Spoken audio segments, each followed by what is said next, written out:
शिवसेना उद्धव ठाकरे गुट के मुखिया उद्धव ठाकरे को बड़ा झटका लगता दिख रहा है। उद्धव ठाकरे जो अपने पिता बाला साहेब ठाकरे के विचारधारा से अलग होकर कांग्रेस के साथ गए थे, उन्हें महाराष्ट्र की जनता आईना दिखा सकती है।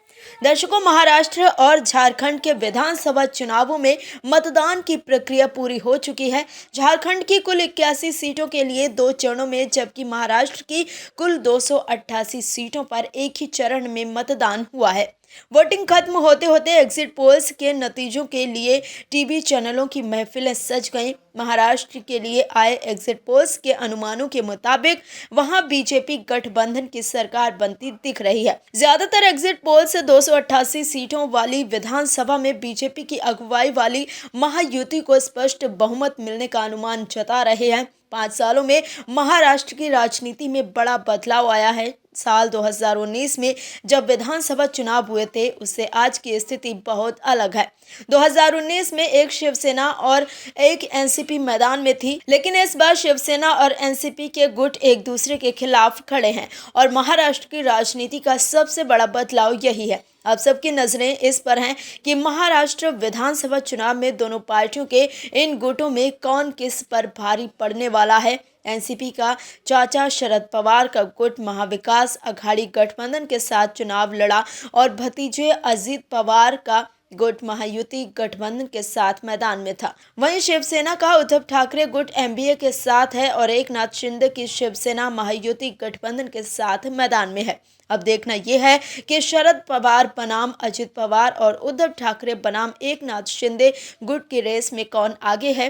कैसे उद्धव ठाकरे को लगा है बड़ा झटका, बताते हैं आपको इस रिपोर्ट में। दरअसल एग्जिट पोल के मुताबिक एक बार फिर महाराष्ट्र में बीजेपी गठबंधन की सरकार बनती दिख रही है। मैट्राइज एग्जिट पोल ने शिवसेना के एकनाथ शिंदे गुट को उद्धव ठाकरे गुट पर भारी दिखाया है। एग्जिट पोल के अनुसार एकनाथ शिंदे को 288 विधानसभा सीटों में से 37 में से 45 सीटों पर जीत मिल सकती है। वहीं शिवसेना उद्धव ठाकरे गुट को 21 में से 29 सीटों पर जीत मिल सकती है। एग्जिट पोल के अनुसार एकनाथ शिंदे गुट को 288 विधानसभा सीटों में से 37 से 45 सीटों पर जीत मिल सकती है। वहीं शिवसेना उद्धव ठाकरे गुट को 21 से 29 सीटों पर जीत मिल सकती है। अगर एग्जिट पोल के मुताबिक नतीजे आए तो साफ हो जाएगा कि महाराष्ट्र की जनता अब शिंदे गुट को ही असली शिवसेना मान रही है, जिसे बाला साहेब ठाकरे ने बनाया है, जो शिवसेना हिंदुत्व की विचारधारा को आगे बढ़ाती है। वहीं एनसीपी की बात करें तो एग्जिट पोल के नतीजे कहते हैं कि शरद पवार गुट भतीजे अजित पवार गुट पर भारी पड़ सकता है।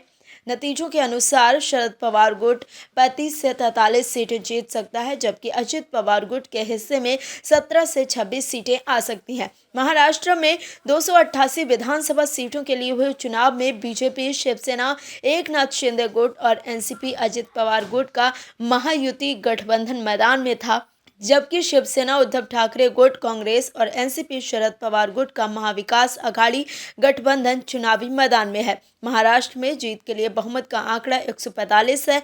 किसी भी पार्टी को सरकार बनाने के लिए 145 सीटें जीतना जरूरी है। Bureau report, OMH news. और भी वीडियोस देखने के लिए चैनल को सब्सक्राइब करें और बेल आइकन को दबाएं।